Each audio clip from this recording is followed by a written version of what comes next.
Hello guys, good morning. This is Pradeep Dhyani, you watching my channel. So guys, जैसे कि आज हम last lecture कर रहे हैं अपना 11th की माइक्रो इकोनॉमिक्स का 4th चैप्टर का लास्ट लेक्चर है। आज ये 4th चैप्टर हमारा फिनिश हो जाएगा, consumer equilibrium and differences curve. So guys, आज हम अपना लेक्चर जो है स्टार्ट करने जा रहे हैं। गाइस, हमने जब ये चैप्टर स्टार्ट किया था तो मैंने आपको बताया था कि इस चैप्टर में हमें दो लोगों की अप्रोच पढ़नी है।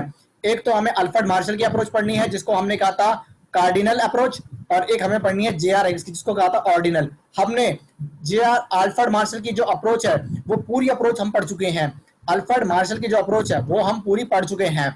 हमें जो आज पढ़ना है वो पढ़ना है जे आर हिक्स की अप्रोच को, और ये पढ़ते ही हमारा ये जो चैप्टर है, ये जो लेक्चर है, ये हमारा फिनिश हो जाएगा। छोटा सा पोर्शन बचा हुआ है मेरे दोस्तों आज का ये लेक्चर। तो अगर आपको याद होगा तो मैं बताता हूँ आपको। अल्फ्रेड मार्शल का कार्डिनल अप्रोच में कहा था कि यूटिलिटी को हम मेजर कर सकते हैं, लेकिन जेआरएक्स ने कहा था कि हम जेआरएक्स की जो अप्रोच जिसको हम ऑर्डिनल अप्रोच बोलते थे, उसमें कहा था हम यूटिलिटी को मेजर नहीं कर सकते।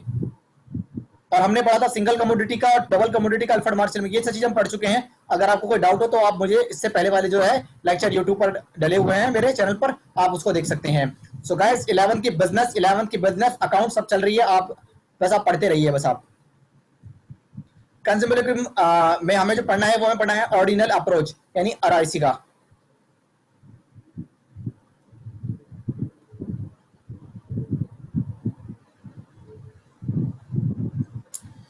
इसकी कुछ एजम्पशंस पढ़ते हैं हम। Consumer is rational. रेशनल का मतलब कंज्यूमर जो है वो समझदार है, उसको पता है कि क्या चीज उसके फायदे के लिए, क्या चीज उसके नुकसान के लिए।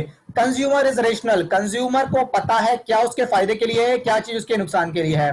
Utility is ordinal not measurable. उसने साफ बोला था जेआरएक्स ने कि यूटिलिटी को हम मेजर नहीं कर सकते साहब। यूटिलिटी मतलब संतुष्टि। किसी सामान को खाने से, किसी सामान को कंज्यूम करने से आपको कितनी यूटिलिटी मिलेगी वो आप मेजर नहीं कर सकते हो।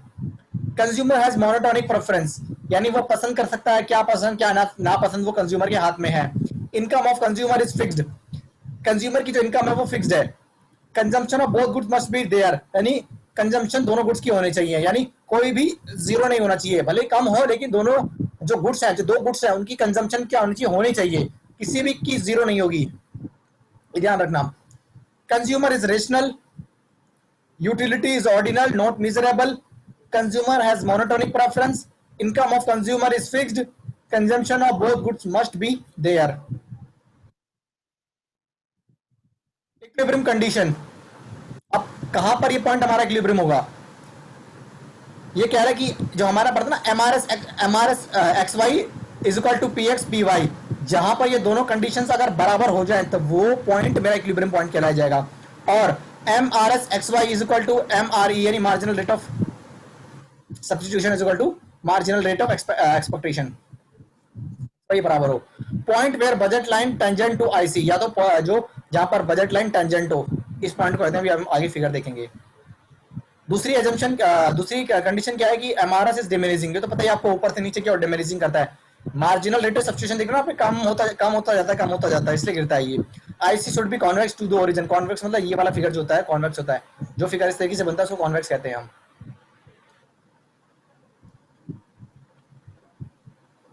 MRS is diminishing, IC should be convex to the origin.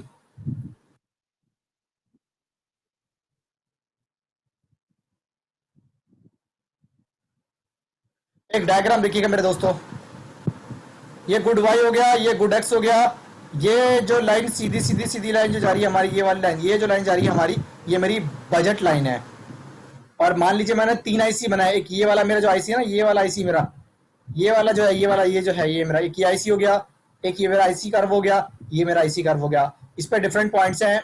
A point, क्या नाम है इसका, ये C D E H.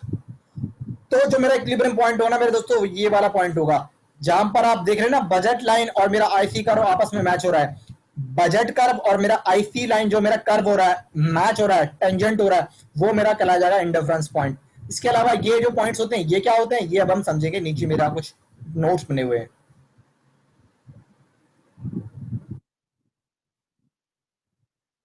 Eight point सी, यानी इस वाले पॉइंट को पढ़ रहे हैं, इस वाले पॉइंट को हम पढ़ रहे हैं। यहां पर मेरा पॉइंट एट पॉइंट सी पर क्या होता है, मेरा एमआरएस होता है, कम होता है पीएक्स पीवाई। पीएक्स पीवाई जो है ये बजट लाइन का स्लोप है, ये बजट लाइन का स्लोप है। बजट लाइन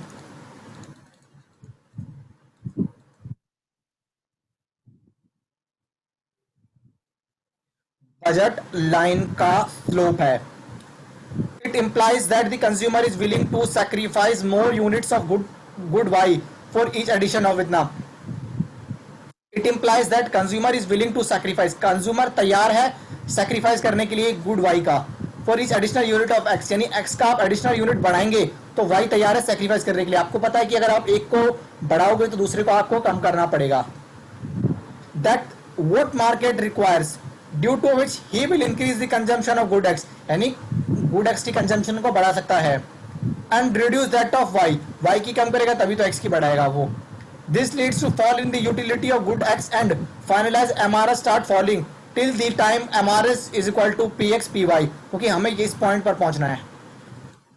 MRS जो हमारा XY बराबर होगा PX अपॉन PY, वो मेरा इक्विलिब्रियम पॉइंट कहलाता है, जैसा कि डायग्राम में E पॉइंट था मेरा.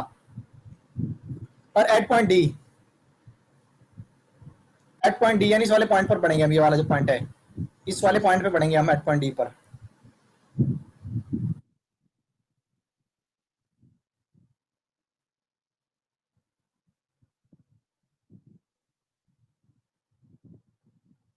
तो ये एट पॉइंट पी पे एमआरएस जो है वो लेस देन है पीएक्स पीवाई पर.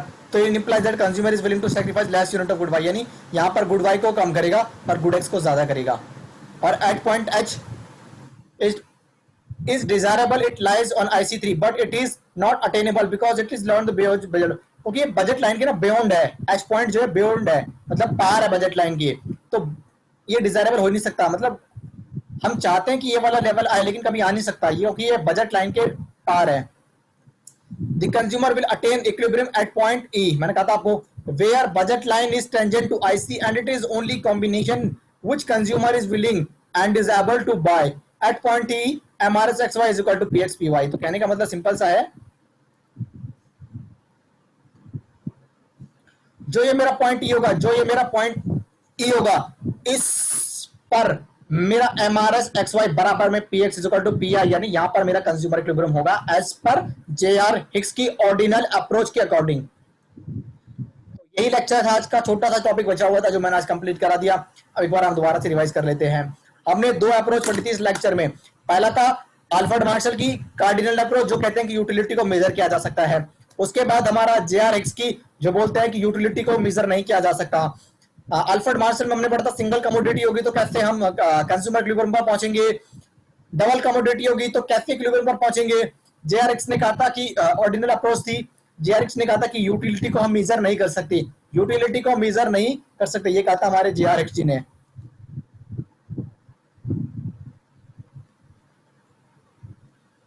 क्या एग्जम्पशन थी इसकी? कंज्यूमर इज रेशनल, कंज्यूमर समझदार है. Utility is ordinal not measurable, हम यूटिलिटी को मेजर नहीं कर सकते हैं. Consumer has monotonic preference, consumer has monotonic preference, consumer has monotonic preference, consumer की मोनोटोनिक प्रेफरेंस होगी. Income of consumer is fixed, income of consumer is fixed. जो consumer की इनकम होगी वो क्या होगी? फिक्स्ड होगी. Consumption of both goods must be there, यानी आप दोनों ही गुड्स का कंज्यूम करेंगे. यानी कोई भी गुड्स की जो कंजम्पशन है जीरो नहीं हो सकती. दोनों गुड्स की कंजम्पशन यानी थोड़ी हो लेकिन दोनों गुड्स की कंजम्पशन होनी चाहिए. जीरो तो किसी भी गुड्स की कंजम्पशन नहीं होगी.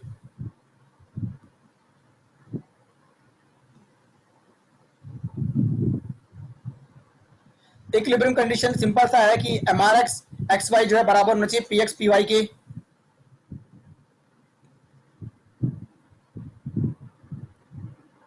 और 3 पॉइंट थे. E पॉइंट पर हमारा जो होगा वो क्या होगा? एट पॉइंट C MRS जो होगा ज्यादा होगा PX PY के. और एट पॉइंट D MRS जो होगा वो लेस देन होगा हमारा PX PY से. और एट पॉइंट पर जो होगा हमारा वो कंज्यूमर इक्विलिब्रियम हमें मिलेगा. तो दोस्तों आज का छोटा सा ये हमारा लेक्चर था. ये लेक्चर हमारा आज फिनिश हो चुका है. अब हम अपने 5th चैप्टर के माइक्रो 11th की माइक्रो इकोनॉमिक्स के 5th चैप्टर के साथ एक नया लेक्चर के साथ फ्रेश माइंड से स्टार्ट होंगे. तो दोस्तों आज के लिए यहीं पर. कोई डाउट हो तो कमेंट सेक्शन में डाल दीजिएगा. और अगर किसी भी चीज में डाउट हो रहा है तो आप मेरे प्रीवियस मैंने 4 लेक्चर जो है इकोनॉमिक्स के कॉन्टिन्यूस फॉर्म में डाल चुका हूं मैं. कोई डाउट हो तो दोस्तों उन लेक्चर्स को देखिए. उन पे डाउट है मुझे फेसबुक इंस्टाग्राम पर आप करिए. और वीडियो को please like share and subscribe the channel. We are doing hard work for only for you. So guys thank you so much. Bye so much. Thank you so much.